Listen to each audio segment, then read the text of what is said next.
Hi everyone. In this clip, we're going to be getting into using ZRemesher as a remeshing option instead of Dynamesh. So what we want to do here is we can see our edge flow is, pretty complicated. It's got some stretched little elements here. They don't technically matter for us. We basically could leave them as is. But we're going to use a tool called ZRemesher, which can be very useful for our purposes. So if I open up my geometry tab here and go into ZRemesher, what I can do is start to activate this. Now, one thing I do want to point out is sometimes this can crash if you have too many symmetries turned on at once. So at this point, for example, I have more than one symmetry turned on. It will tend to crash if I try to do this. So I'm going to press A, which will give me my little quick brush option here. And I'm going to turn off the Z-axis symmetry, and I'm going to turn on ZRemesher. Now, basically what it's going to do is look over your model and create some actual useful geometry that you can use, and it'll work pretty decently. Now, the reason that I actually like to do this is because ZRemesher by default will also check how many polygons your actual object has. So if you say same, for example, what you'll see is this number changes here, target polygon count. If I turn this off again, what happens here is it's picking how many polygons I already have, it's checking the same amount and setting that as the target. If I say half that, then I can see what half of that would be. And if I go way lower than that even, then I can ZRemesh, and my polygon count will go down significantly from where it is right now. You'll also notice that there's a lot more polygons towards these edges here. That is intentional. Generally speaking, what it's going to try to do is when you've got hard edge details, it's going to try to put some more polygons there and keep the edge flow relatively decent. That's because of adapt. Adaptive density is going to basically keep things close together wherever it can. If I just turn that off and I ZRemesh this again, I'm going to lose a little bit of form here, but that issue is going to be a little bit less than it was before. And I'm going to go half again, maybe even less than half, because what I want out of this is a very, very simple model, as you can see here. This is much more in line with what I want.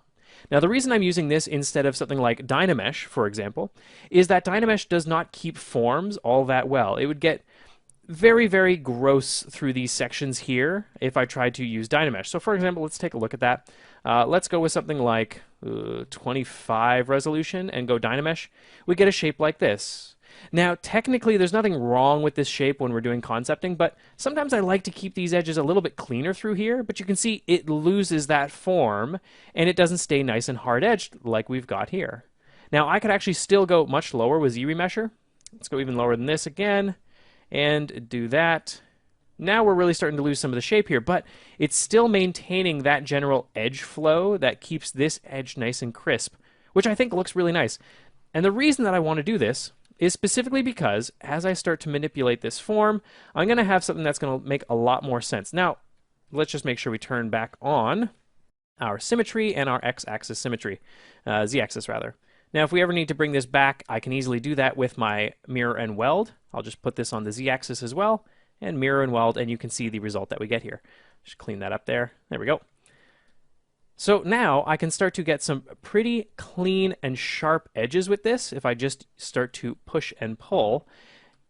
And it'll give me a fair bit of work that I can do. I don't need to kind of manipulate the form too much to try to get these hard edge shapes because it's going to kind of do that by default. So that works really nice. I like to work with that in this case. I'm going to use that clip curve, kind of try to cut some of these edges in a little bit better. And because what it's always going to do is check over my model, I can always kind of count on it to create the shapes that I'm actually going to want in this case. So let's just come in here, even cut that a little bit, and see what those shapes are like. ZRemesh again. Now again, because I had the Z-axis turned on in this case, I got a crash as I was talking about before. So now we're back. It is worth showing these things sometimes because ZBrush is going to crash when you don't want it to, and you need to know how to deal with it. Now, by default, ZBrush does have a quick save system. It's generally up here in the corner, and you can click that, or I have a shortcut key set up for Control-Shift-S, and it'll quick save into our lightbox. To get to the lightbox, you can press the comma key, and just click this little this quick save area. If you want to get rid of this again, just the comma key will quickly get rid of that. Now, again, this will show all the different kind of quick saves that we've got that you want to get access to. So I can bring this back up and just repeat that process manually, but instead I'm just going to do this in the background and we'll come back in just a moment. So now we're back and I've got this working again. Just make sure that anytime you're using ZRemesher, you can often just turn off symmetry first just to be safe, and simply use the mirror and weld options to kind of bring that symmetry back in after the fact. Just because it tends to get a little bit complicated when it's trying to work through some of those issues at the same time. So ZRemesher basically is just trying to create some really even geometry for us. Let's just do mirror and weld again. There we go. And basically, it's just trying to create some really good geometry for us to work with. This is not something you'd actually necessarily work with in a real game process, but for concept art purposes, it can be just great when you want to figure out your big, basic structures here and have something that's a lot more manageable than necessarily the really kind of overly procedural kind of generation that you get from the Dynamesh for our edge flow. So that's looking pretty good, but I want to do a little bit more with this. So let's start to take some of this and duplicate it. So even here, you can just grab this and hold Control and duplicate some of this geometry. Now even here, we can start to rotate. Maybe let's start to put this in towards itself. Again, just working with some of these shapes is not a big deal. You just try to find something that looks relatively interesting and build on top of that. Sometimes you'll find a form that is really interesting, such as this in some cases. Let's pull these together a little bit more, or even just use our transpose, because that tends to pull shapes like this together a little bit better. You can find different things that you wouldn't necessarily find when you're trying to work just 2D. Now in this case, I'm going to turn off my Z symmetry here, just so I can kind of push this shape back a little bit, because I think it's creating something that's relatively interesting. And this is how I work when I'm trying to concept things out in 3D like this, is sometimes I'll find certain shapes that I like, some ones that I'm intersecting with each other. In this case, for example, this piece by itself, I want to kind of separate out from the other areas, so I can still go up here to Subtool, into Split, and we can split masked points as well. So in this case, for example, by splitting off that masked section, now this piece is all off on its own, which is great. It's exactly what I want in this case. And I could start to just manipulate other sections. So I could mask this piece here. Let's just see here. Now, it's hard to kind of see through the geometry that I'm working with, so I'm going to go into solo mode, which will mean that I'm not going to view any of the other subtools that I can have. I'm just going to mask these out now, which means I can just view this piece by itself, and I can come back out of solo mode and start to rotate these pieces back into a position that I might want. What happens if I start to pull these around here? There's loads of different kinds of shapes that you can get out of these things, and I always really like to kind of work through them, figure out what about them works, what about them looks good. Maybe start to pull out something like this. That's pretty good. Because as I start to maneuver around with these different shapes, I can start to find things that are interesting and that will make for something worthwhile. Because again, I could repeat some of these shapes down here instead. Especially as I'm working through this, I start to find that this bottom section is not quite what I want. So I may want to change this up as well.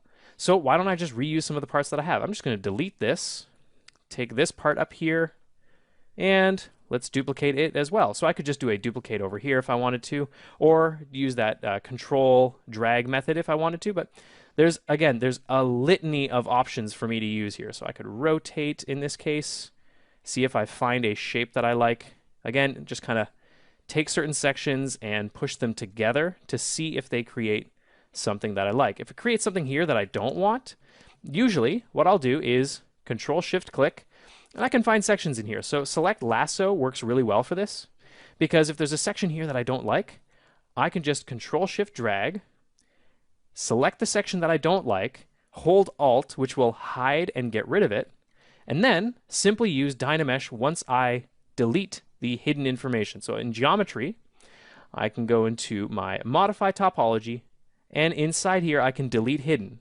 So if I delete hidden, that's good and gone. It means that that information is destroyed, and if I go into Dynamesh, well, let's turn that off. Let's go to a lower resolution because I don't need too much detail here. There we go. I can go a little bit higher now. Now that information is filled in. That's what Dynamesh does. It always fills those gaps in. So that's pretty good. That's actually an interesting shape. Let's use that clip curve again to kind of cut out those different parts here. And I can go into ZRemesher as well, because in this case I do want some actual geometry here. And I'll use H-Polish to kind of pull some of this out. simplify some of these surfaces here. There we go. And now I've got something that's relatively interesting to work with. I could maybe pull this down like that. There we go. That's actually pretty neat. That's creating a shape that I like, built on top of some of these other sections here. Again, all I'm trying to do is build out these general structures. So in this case, for example, I could pull this in a little bit, maybe grab this section, pull that up. That is pretty interesting. In our next clip, what we're going to do is start to make a sort of final pass on polishing up the details of our design.